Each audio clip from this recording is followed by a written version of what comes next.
speakers are talking on a very appropriate topic for men in general and men our age in particular. I had the great pleasure as a director of the foundation, along with the deputy, to be at the London Health Sciences Centre back in, I think it was February. And because that's the Grand Masters project and has been supported by our Masonic Foundation for a number of years with 2 other centres as more or less seed money for doing different projects. The Grand Master, as you know, is trying to raise $1 million over the next year, and I would consider it. I'm going to ask Kevin, would you go outside and get all those pamphlets for the foundation, please, and pass them around? Thanks, Kevin. That's his project, and so while you're watching this, being in a paramedical position or profession myself, and as an orthodontist, I'm really into this stuff. It's so exciting what I saw in London, and put it this way, we're in good hands with Dr. Glen Bauman and Dr. Aaron Ward. Dr. Bauman is a radiation oncologist specializing in genitourinary central nervous system malignancies. He's a professor and chair and chief of the Department of Oncology at the Schulich School of Medicine and Dentistry, University of Western Ontario in London. He's an associate scientist, Loss and Health Research Unit. He received both his undergraduate and medical degrees from the University of Western Ontario, so he's a homegrown boy. He's a clinical fellowship. He has a clinical fellowship in radiation oncology in the area of adult and pediatric brain tumor treatment, and that was completed at the University of California in San Francisco. His primary areas of clinical practice are genitourinary and central nervous system tumors, and areas of research interest are multimodality image-guided radiotherapy and cancer imaging, and this also has to do with the Da Vinci robotic surgical units. Dr. Ward received his PhD in computing science at Simon Fraser in BC in 2008. His postdoctoral training in prostate cancer imaging took place in 2009 and 10 within the imaging research laboratories at the Robarts Research Institute in London. Aaron is currently an assistant professor of medical biophysics, biomedical engineering, and oncology at Western University, and a scientist with the Loss and Health Research Unit in London. At the London Regional Cancer Centre, Aaron co-leads the imaging research laboratory within the Gerald C. Bain Center for Translational Cancer Research, where imaging researchers are closely co-located with clinical scientists, a molecular imaging laboratory, and a clinical research unit, enabling multidisciplinary translational research within a single center. Aaron's research program is in the area of development and evaluation of computational methods for medical image analysis, including image segmentation, registration, and computer-aided diagnosis and therapy guidance for cancer patients. As a little aside, I would mention too that when Aaron talked to us back in the early winter, he talked about how many ideas are generated in the hallway with scientists and doctors passing each other, and from those little conversations, some great things have come forth. My brethren, I would ask Dr. Bauman and Dr. Ward to come up, and thank you for coming today and giving of your time. I know how busy you are. Thank you.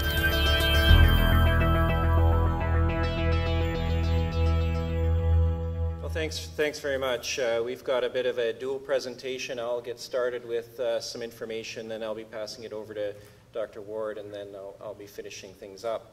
So sometimes people kind of scratch their head a little bit when they think about they hear about my areas of clinical practice and prostate cancer and brain tumor and how does that fit, and I just tell them that for men, you know, the brain and the prostate are kind of the same thing for a lot of guys, so it kind of works out. But at any rate, so just to start out, I mean, one of the things that I think a lot of people want to know, where are some reliable sources for information about cancer and healthcare in general, and so the stuff that I'll be presenting, if you ever want to go to the internet and look into things in more detail, these are some reliable sources. So the Canadian Cancer Society, the National Cancer Institute, Cancer Care Ontario all have websites with different types of guidelines and things which are reliable and helpful.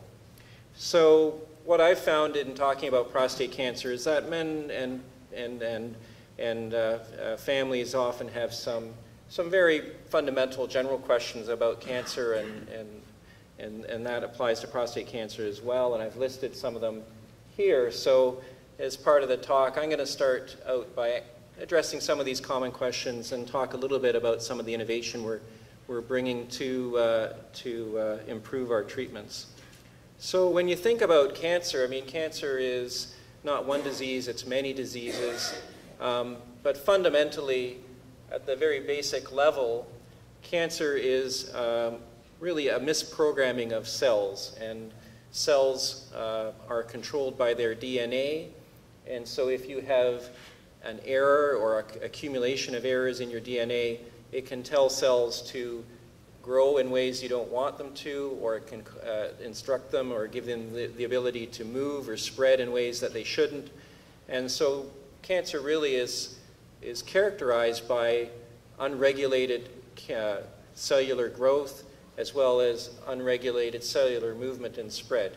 And it's really the introduction of errors into cancer, the cancer gene, or the cellular gene, DNA gene pool that leads to the development of cancer.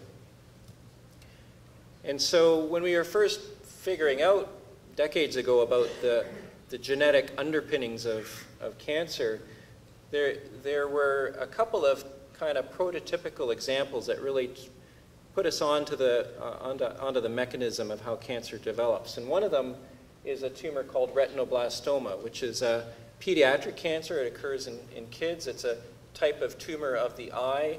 This is a CAT scan here, so you can see the eyes, and this sort of white blob at the back of the eye is not supposed to be there. That's the retinoblastoma. And if you take your child with this problem to the eye doctor and they examine the eye, you see this sort of white light reflex instead of the normal red reflex from the retina. But what we found is that this tumor is caused by a single change in a single gene called the retinoblastoma gene, and that gene's function is to suppress the growth of these cells. And if that gene is inactivated, then these kids develop this type of tumor.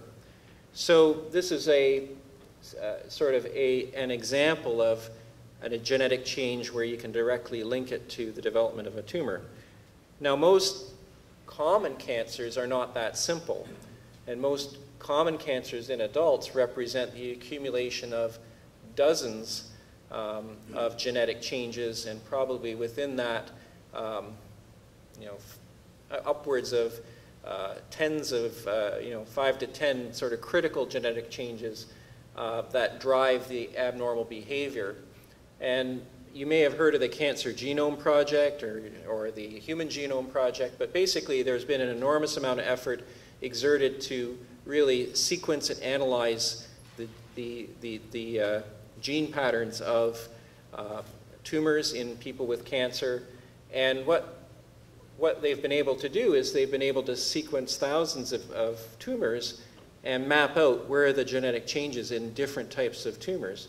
So here we have sort of an accumulated summary of this sort of analysis. This is available through open source public databases, but different types of brain tumors. This is a uterine cancer, kidney cancer, and so on. And what you can see is the different colors represent genes that are either overexpressed or underexpressed. And so for any one cancer, so for this glioblastoma or brain tumor, across the bottom would be different tumors in different people. So each upward line would represent one tumor in one person, and then on this axis would be the different genes that have been altered. So you can see that within people with glioblastoma, there are some genes that are either overexpressed or underexpressed fairly commonly, but then there's a lot of variation between individuals. In other cancers, there's not as recognizable a pattern. The genetic variation is very variable, and so on. But what it does is it illustrates kind of this genetic variation even within cancers between different people. So this is what renders the management of cancer a very complex process because the changes are different for every person, and the tumors, even within a given organ system or a given cancer type, the tumors can be very different genetically. So the question is, well, what causes all of these genetic changes to arise? Well, there are certain things in our that are called modifiable risk factors, so things that we have some control over.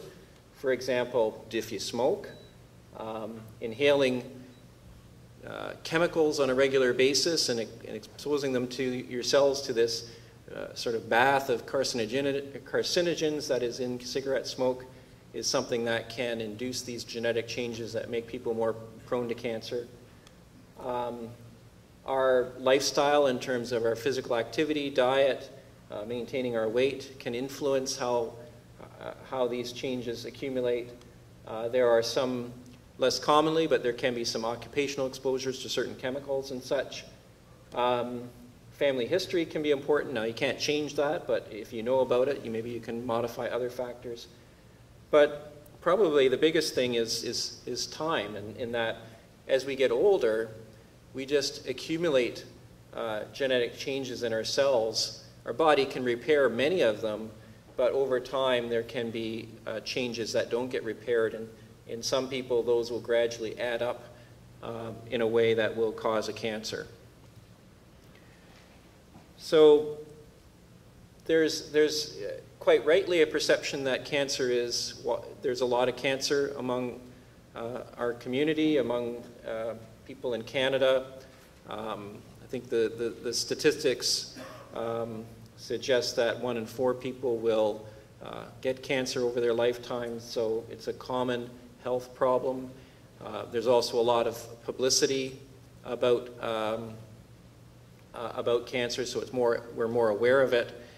But I think what's important to realize, some people sometimes they talk about an epidemic of cancer, but I think if you look at the rate of cancer adjusted for population statistics, the rate of cancer has remained relatively stable since the 80s. So it's not like the risk of getting cancer has gotten higher, but our population has grown, so there are more people in general who are at risk of getting cancers. And even more importantly, as a country, and so this applies to most sort of first world countries, the average age of the population is getting older. So this combination of bigger population and an older population puts more people at risk of getting cancer. So there's more cases of people developing cancer, even though the risk hasn't really changed over time. And for men, you can see that there is some good news story in that efforts to reduce and promote reduction in smoking have paid off, and so the rates of lung cancer have been falling. Rates of colorectal cancer have shown a little bit more modest trend downwards, but prostate cancer certainly has demonstrated an upward trend. Some of that is related to our ability to diagnose prostate cancer. And there are a couple interesting patterns in this sort of trend. You can see 2 spikes here, and these are population statistics for Canada. So the first spike is back in the early 90s when the blood test PSA was first introduced. So when that test came on the scene, people started using it, and they found a whole bunch of cancers that were just kind of floating around there in the population. You didn't know about them, you didn't have a test for them. All of a sudden you found them, and the incidence of it shot up. But then as you kind of cleared those out of the population, the rate went back down again, and you resumed this sort of more steady upward. This other second spike, actually people relate it to when the health minister, Alan Rock, was diagnosed with prostate cancer. And the publicity associated with that encouraged more men to seek out screening for prostate cancer. So this was more of a societal influence thing. So we might see some sort of something similar in the U.S. with breast cancer, with the Angelina Jolie effect, as she, popular or influential people get diagnosed with cancer that can drive a change in people's behavior. In terms of preventing cancer, there are some things, everyday things that people can do, and relate somewhat to the risk factors I talk about. So Avoiding smoking is probably the biggest thing that people can do to reduce their risk of cancer. Eating healthy, physically active, maintaining a healthy weight, being moderate in your use of alcohol, being sun smart, and in that respect, knowing your body in terms of watching, for any unusual skin lesion, any skin spots or things. And if you work with chemicals and such, those safety instruction sheets are there for a reason, so read them and know what you're working with and follow good practice when you're using chemicals and things like that. And there's a lot of conflicting information out there about diet, and should you be, if you eat too much of this, you get cancer. You don't need enough of that. And there's conflict. Coffee causes cancer. Coffee protects you against cancer. A lot of noise in the media about and conflicting information. But I think there are a couple of messages that I think are helpful messages, and one is that if you're following a diet that's healthy for your heart, that's actually a good diet in terms of cancer prevention. The two sort of support each other. So if you're following a heart-healthy diet, that's a cancer prevention diet as well. And there's information on the web through the Canada Food Guide and things about how how to eat, what constitutes a healthy diet. And this author here, Mark Moyad, who's at University of Michigan, has a few books around diet and lifestyle changes for health, and he's actually he's a very good source of reasonable information about optimizing your diet and such. So if you're interested in that, I encourage you to seek out his books. There's been a lot of enthusiasm about this idea of micronutrients and vitamins and things like that, and I think human nature being what it is, we'd rather take a pill to fix things rather than change our lifestyle. And in the area of prostate cancer, there has been a fair bit of investigation into prostate cancer prevention. So one large study, it enrolled over 40,000 men in North America, and we were part of that. We were one of the larger centers participating in terms of enrolling men, looked at comparing the effect of vitamin E and selenium or a combination on developing prostate cancer. And those were micronutrients and vitamins that were thought that they may have some protective effect. But what was interesting was that over time, there was no reduction in the risk of prostate cancer for those natural products.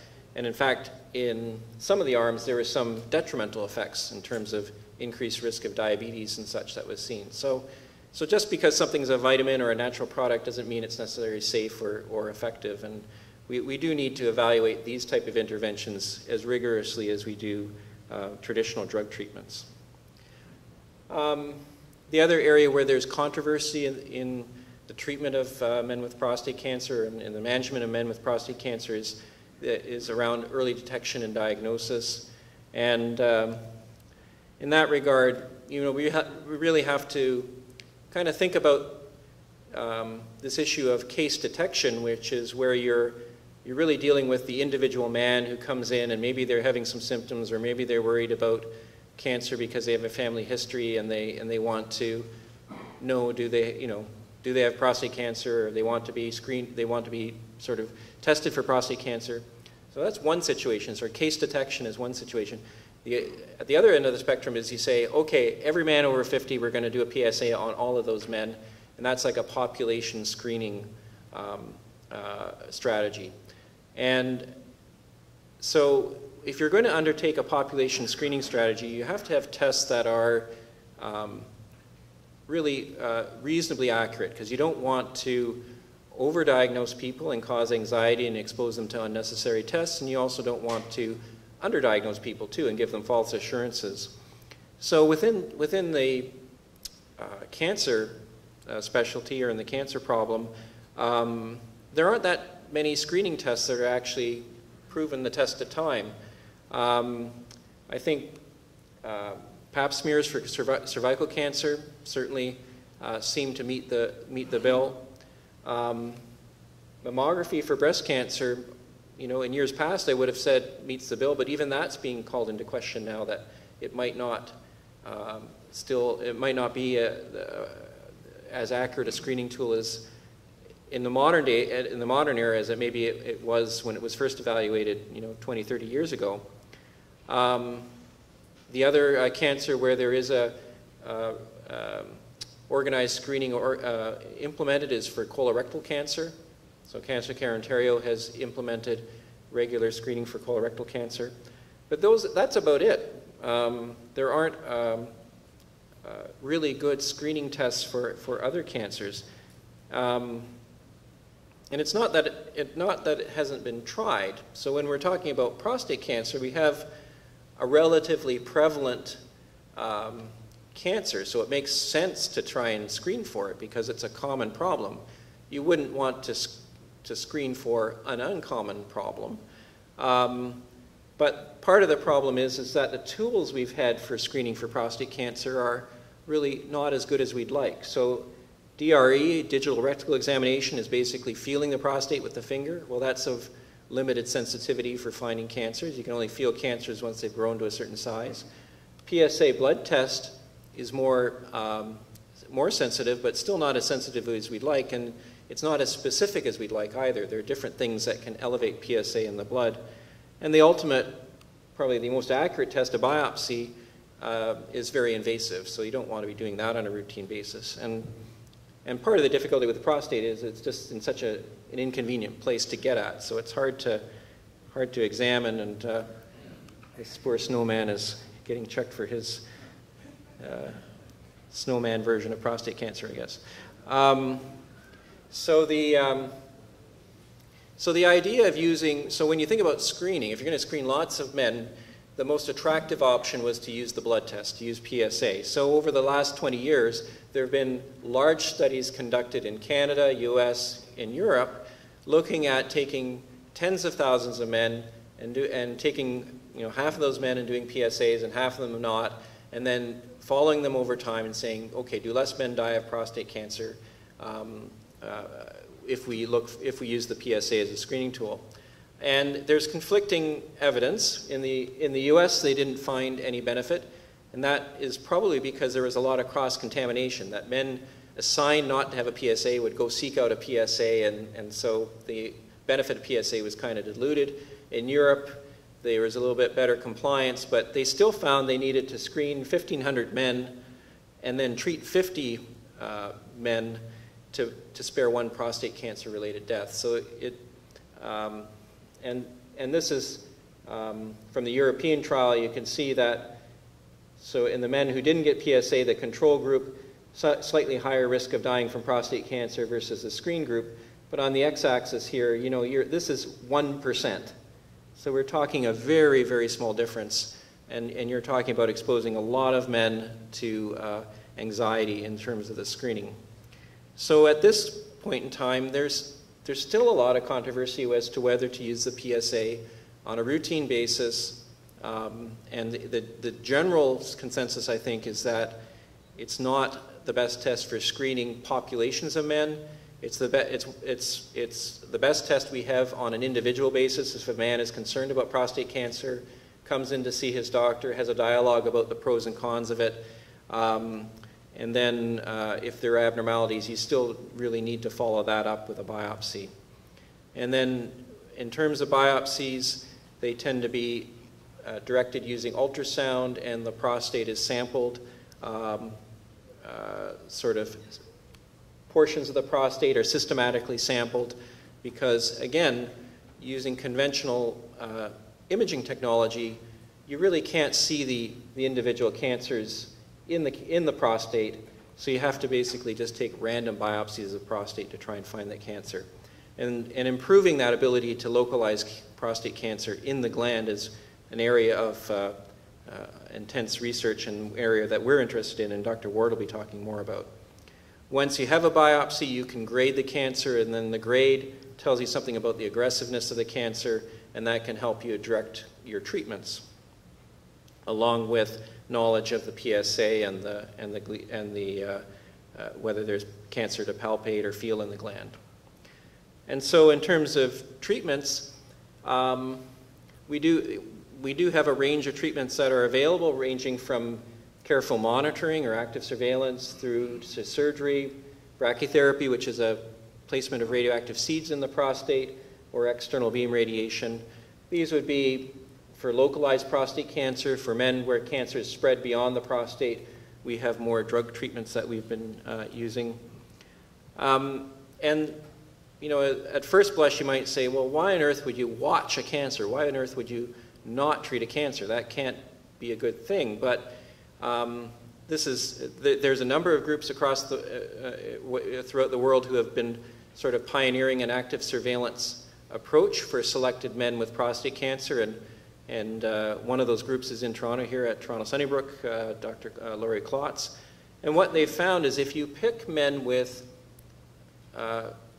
low PSA, low Gleason score, so basically men with very early non-aggressive cancers, if you're very selective in choosing the men to watch, what you find is that the risk of dying from prostate cancer is extremely low.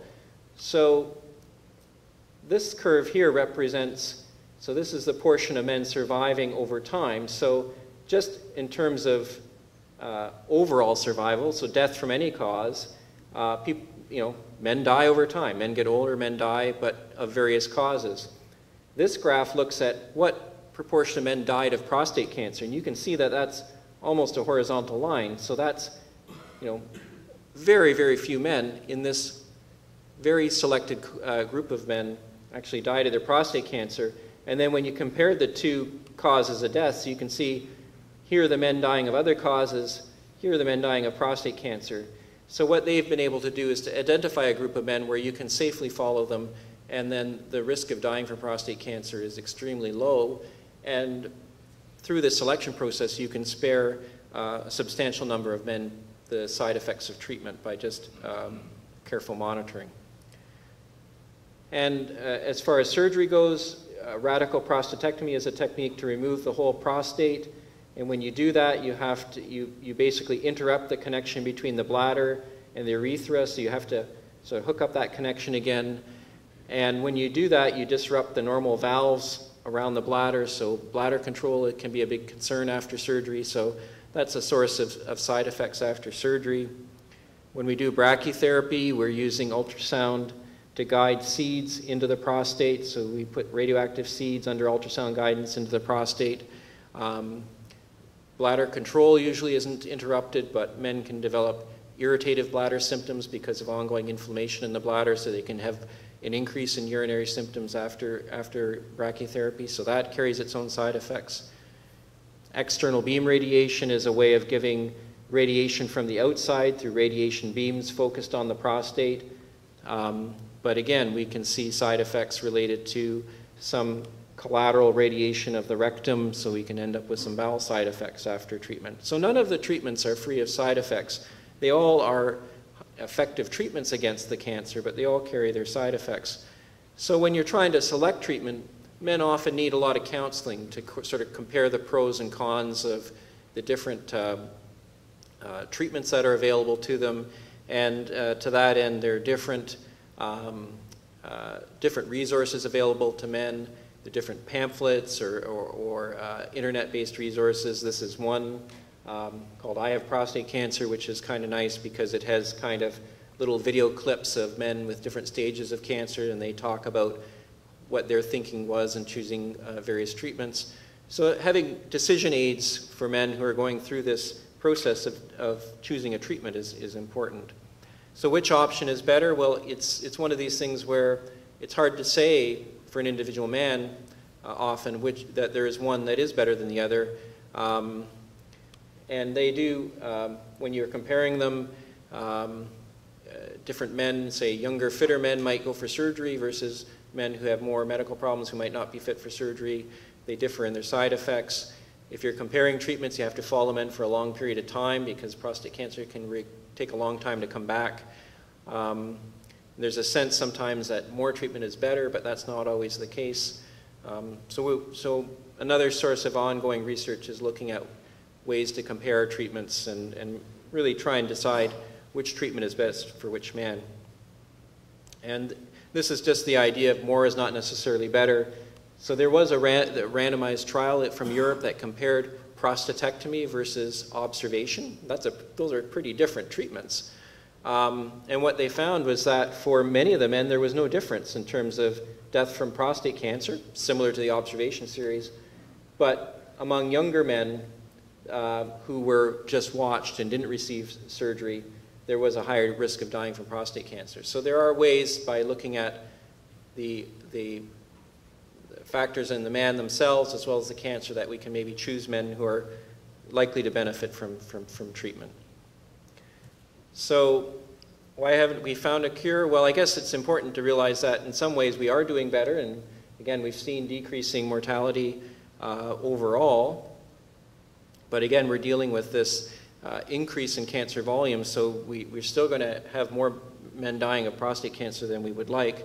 So we're always trying to evolve new treatments, and you might have heard bench-to-bedside research or translational research, and this idea of, you know, scientists coming up with ideas and then we test them out in sort of models or computer systems that are separate from people, but eventually we need to do clinical trials to evaluate these treatments and then feed the results of those back into our thinking, and we go through a cycle of iterations of new ideas and evaluating them. And this requires close collaboration among scientists and clinicians. And just as a very quick example that I've been involved with, we looked at developing a new way of delivering radiation treatments. We found that in simple models we could use radiation beams that varied in their intensity in order to treat a target while sparing a critical structure. So this is easy to demonstrate in the computer, but then we were able to take that and apply it to men with prostate cancer, where the organ we wanted to spare was the rectum. And then after we did those sort of computer-based modeling, we evaluated this in a clinical trial. In 60 men, we found that it was well tolerated, and then this subsequently was evaluated in a large randomized trial involving 1,200 men, money institutions, and we were part of that. So you can see how ideas can evolve from, you know, sort of these sort of corridor conversations and scientists talking to clinicians, and then translate into very large clinical studies that can result in improvements for in the care of men with cancer. So to move on to our the section that we want to talk about in terms of our research focus. So we're very interested in this idea of improving our ability to characterize the location and extent of cancer within the prostate. And we think that using a variety of imaging techniques and being able to apply sophisticated image analysis to those imaging techniques, we will be able to accurately characterize the location and type of cancer in the prostate. Really what we want is a GPS system to really let us focus in and know where the cancer is in the prostate. And with that sort of tool, we knew with high degree of certainty that there was a big focus of high-grade cancer in this part of the gland. I could tailor my radiation treatments to give a higher dose here. So we need to develop the imaging tools that allow us to know that with a high degree of confidence, because we don't want to over-irradiate areas that don't need it, or we don't want to do an intervention to the part of prostate and miss the cancer. So from that perspective, I'm going to pass it over to Aaron to talk about some of the work we've been doing. Thanks, Glenn. So first of all, thank you very much for inviting us to speak here. It's a real honor for me to be invited to come out to speak to this important event, and it's a real pleasure. I also recognize that I'm the person standing between you and lunch, so I will I'll try to make this hopefully entertaining and informative, and I promise not to show any pictures of food while I do it. So I'm going to start with something that on the face of it is going to look kind of silly, but actually is going to serve as a pretty good analogy to help you to understand some of the challenges that we're up against in imaging prostate cancer. So we're going to do kind of a silly little game to start with, and then get to the more serious stuff, and you'll see how that connects. So trying to advance the slides with the button. There we go. So we've probably, all of you have either seen this game or played it with your kids or your grandkids, or maybe you play it as an adult. I like this game. This is called Where's Waldo? And the idea in Where's Waldo is that you're presented with a really complicated picture that's got a whole lot of action and people and things and everything going on in it. And the job is to pass your time by trying to find this fella who's hiding somewhere in the picture. And when you open the book to the second page, they give you this really nice prototypical picture of Waldo in it with his walking stick and his camera bag and equipment and his hat and his glasses. That's kind of what I'm going to call a textbook Waldo. It's like a very perfect looking picture of Waldo, and that's what you get to start with. And then you got to go about trying to find him in these complicated images. And so what I want to show you is kind of by analogy what happens when you try to do this without any training on what Waldo can really look like in real situations, and what happens after you've had some training to find him. So this is a typical page out of the book.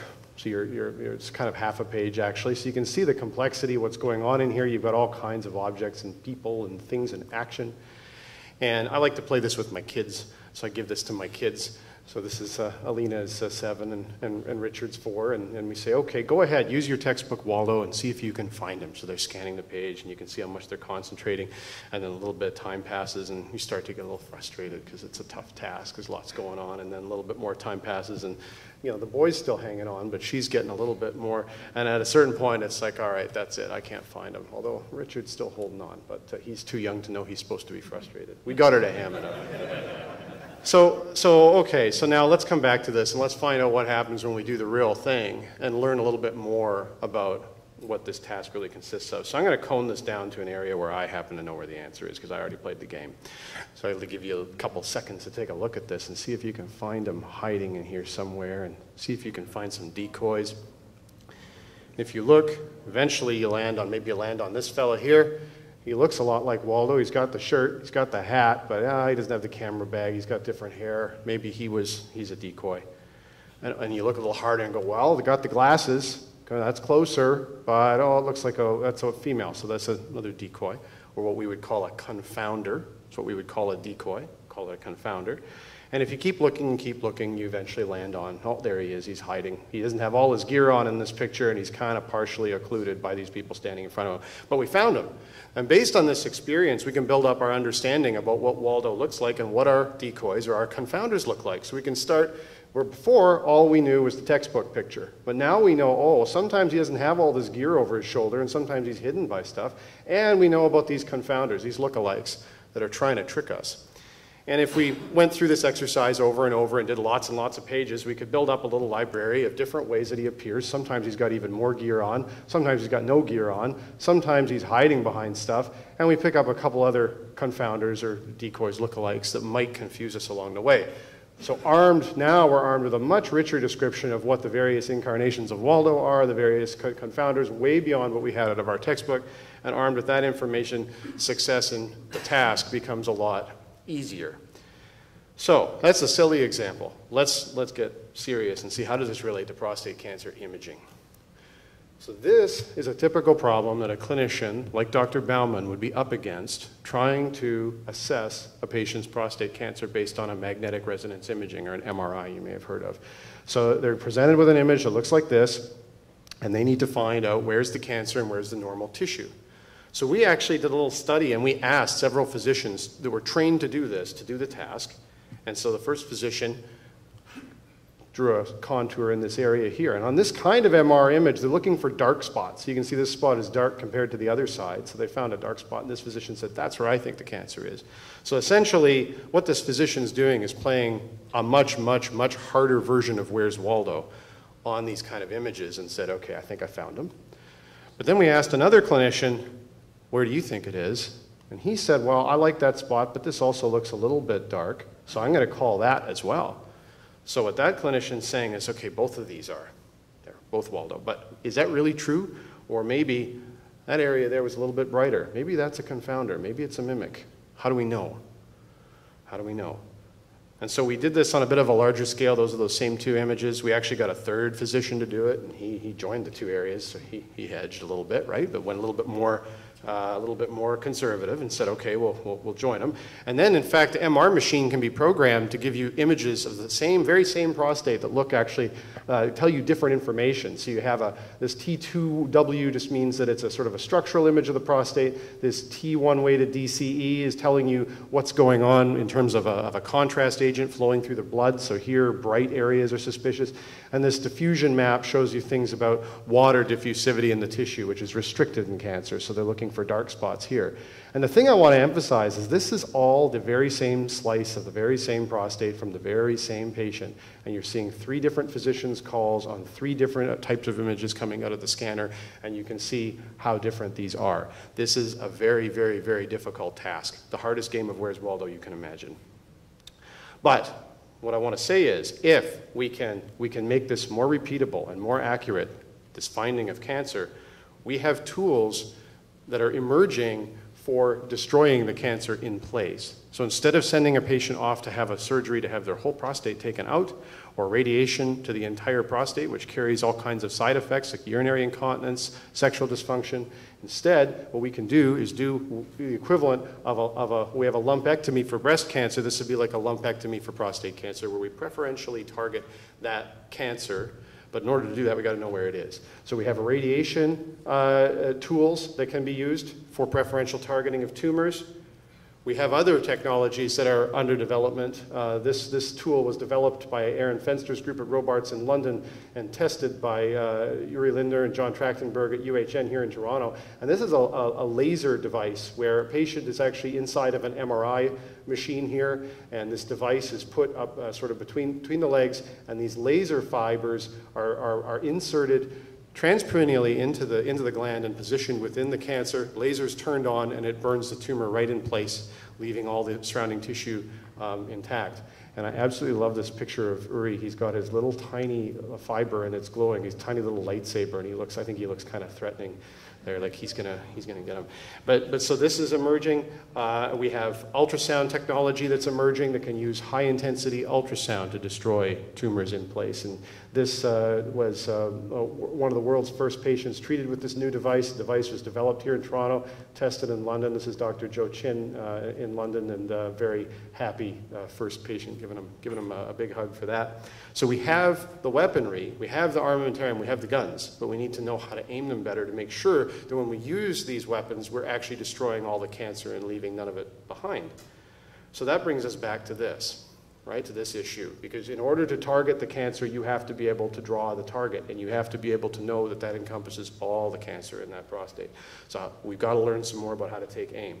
So we're running a trial that's allowing us to learn more, where for men that are going to undergo prostate surgery anyway, these men sign on to our trial, and they agree to have all of these images taken of their prostate right before they undergo surgery, so that after surgery, we get the tissue out. We get the prostate itself. And what you're seeing here is a picture of prostate tissue. Said I told you I wasn't going to whet your appetite. This is like the opposite of that. This is a picture of prostate tissue removed after surgery. And on this kind of a picture, a pathologist can very, very accurately draw an outline of where the cancer actually was in that patient. And the reason they can do this so accurately is this is an extremely detailed image. Just to give you a sense of how detailed it is, I'm going to blow up a region of it. There's a little square blown up from there, okay? So you can see various contours of different grades of cancer on here. You can see the tissue. In fact, the image is even more detailed. I'll blow up a little square from that one. And you can see we're down to looking at individual cells and individual glands. So with this kind of image, the pathologist can look the cancer right in the eye and be able to draw that contour quite accurately around where the tumor really is. So for this patient, this particular patient, that is where the cancer turned out to be. And if only we could get these images carefully lined up against all of these MR images taken before surgery, we would be able to learn the relationship between what you see on the imaging and where the cancer really is, and learn how to do that targeting. So that's exactly what we did. So we developed a set of computer software. It involves a lot of mathematics and computer code. I'm not going to go into the details on that, but effectively it's something like an artificially intelligent piece of software that can take all those pieces of tissue that have been come out of the patient after the fact and do a virtual reassembly of them in the computer and bring them back into the position they were in the MRI before the tissue came out of the person. And so just to show you what that looks like, here you're seeing a video of these 3 different tissue slices that have been reconstructed right back into the MRI that was taken of that patient before they were scanned. So we can see the relationship between the MRI and the true position and grade of the cancer on the tissue. This is allowing us to do some really interesting things. So for example, here you're going to see when I run this video, a user doing a side-by-side comparison of the tissue that was taken out of the patient against the MRI prior to the surgery, and you're going to see the person tracing around this tumor to see what the tumor boundary looks like, and the crosshair is going to go with it on that side. So they're able to get a sense of what does this tumor, what did it look like on the MRI, to get a better feeling for what they should be looking for in future patients to be able to detect that kind of tumor. And they can do it across all of these different kinds of MRI that I described on that slide before to understand how it looks on all of the different modalities. And so that's something that's really never been possible before. And essentially what that's doing is it's allowing them to play that Where's Waldo game and say, okay, Waldo in this case was here, this dark thing was really cancer, and this sort of darkish thing with a mottled appearance, that was a confounder. That wasn't really actually cancer. And they can learn to distinguish these patterns in the future and be able to draw their targets more accurately. So it's very much like the Where's Waldo game, just much, much harder than that. Recently, we've taken this a step further, and we've said, okay, what if we started with a contour that one of the clinicians drew? And so they're seeing a dark spot on this image and saying, that looks suspicious, so they drew a contour there. Could we just do an automatic expansion of that contour by a certain amount and figure out how much we'd have to expand it in order to cover off any cancer that surrounds this area that maybe they couldn't see on the image? So we did a computer simulation where we took their contour and we grew them through various margins from nothing all the way up to 7, actually we went up to 10 millimeter. And because we've got the histology images, the tissue images co-registered, we're able to know exactly where that cancer actually was underneath and overlay it, and then look at how these different marginal expansions would cover off the cancer. So 0 millimeter margin is definitely going to leave a lot of cancer behind. This region here wouldn't be covered. 4 millimeter margin does a much better job of covering it all off. And there's a ghost in my computer. The slide advanced all by itself. So the idea is that we're looking to find what is that optimal margin, so we can tell the clinician, look, contour what you see, and then just grow it by some number of millimeters, and that's going to give us a very good coverage while still sparing the man treatment to most of the healthy prostate tissue. So before I turn it back over to Dr. Bauman, I'm just going to kind of summarize the take-home here from this. The first is that for some patients who have a sort of a localized tumor in a part of their prostate that's not particularly high grade, a focal therapy or a male lumpectomy may be appropriate for some patients. There are technologies that are emerging for this that are in a testing phase. They're not yet widely available. So you can get this kind of treatment through certain clinical trials, but we anticipate this is going to become more widely available as we learn to sharpen our aim. So we really need to learn how to aim our guns. We have the guns, we have to learn how to aim them, and we're using this computer software that compares MR images taken before surgery to the tissue images afterwards to learn how to take better aim. And we're really almost there in that regard. And our early results that I'll share with you, as long as you promise not to tell anybody else, is that it's starting to look like something like a 5 millimeter expansion margin around what the physician can see will give you good coverage of the tumor and covering off the regions that they can't see. But that number remains to be validated on a larger data set, and that's what we're in the process of doing right now. But if that holds true, then that means that we will be able to deliver focal therapy and still spare a good portion of the healthy prostate tissue and spare men the associated side effects that go along with that. So with that, I'm going to turn it back over to Dr. Bauman to wrap up. So as you can imagine, this is research that's critical to getting us to this point of having this sort of GPS guidance where we know where the clinically significant or the clinically important cancer is located within the prostate. And that can enable a whole bunch of new approaches, be it better aiming of our biopsy needles, so we're sampling the most aggressive part of the cancer so we don't underestimate the seriousness of the disease. It may give us the ability to more safely treat cancers if they come back after radiation, or treat only part of the prostate as an alternative to treating the whole gland to keep the side effects low.